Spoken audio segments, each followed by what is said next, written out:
ठाणे पालिकेच्या छत्रपती शिवाजी महाराज रुग्णालयाची महापालिका आयुक्त सौरभ राव यांनी नुकतीच पाहणी केली। रुग्णालयातील सोयीसुविधा आणि औषधोपचार यांच्यासाठी निधीची कमतरता पडू दिली जाणार नाही, असं प्रतिपादन त्यांनी या भेटीनंतर केलंय। सरासरी 1200च्या घरात असलेली बाह्य रुग्ण संख्या सध्या 2200च्या घरात गेली आहे। त्यामुळे विनामूल्य असलेल्या औषधोपचाराचा खर्चही वाढलाय।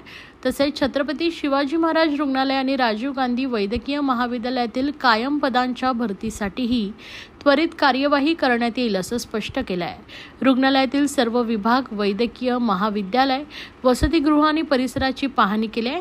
त्यानंतर सर्व वरिष्ठ अधिकारी आणि विभाग प्रमुख यांनी बैठक घेतली आहे। वैद्यकीय अधीक्षक डॉक्टर अनिरुद्ध माळगावकर यांनी रुग्णालय तसेच महाविद्यालयातील सविस्तर सादरीकरण केलं। सरकारने 60 कोटी रुपये मंजूर केले आहेत। त्यासोबतच नवीन विद्युत व्यवस्था, ट्रान्सफॉर्मर या आदी सुधारणांसाठी वैद्यकीय महाविद्यालयाच्या स्थलांतरासाठी आणखी निधींची गरज भासणार आहे। तर वाढीव औषध साठा, अपघात विभागाची क्षमता वृद्धी, अतिदक्षता विभागातील खाटांची वाढ आणि डॉक्टरांची उपलब्धता या गोष्टी महत्त्वाच्या आहेत। त्यासाठी निधी कमी पडणार नाही असं आयुक्त राव यांनी म्हटलंय।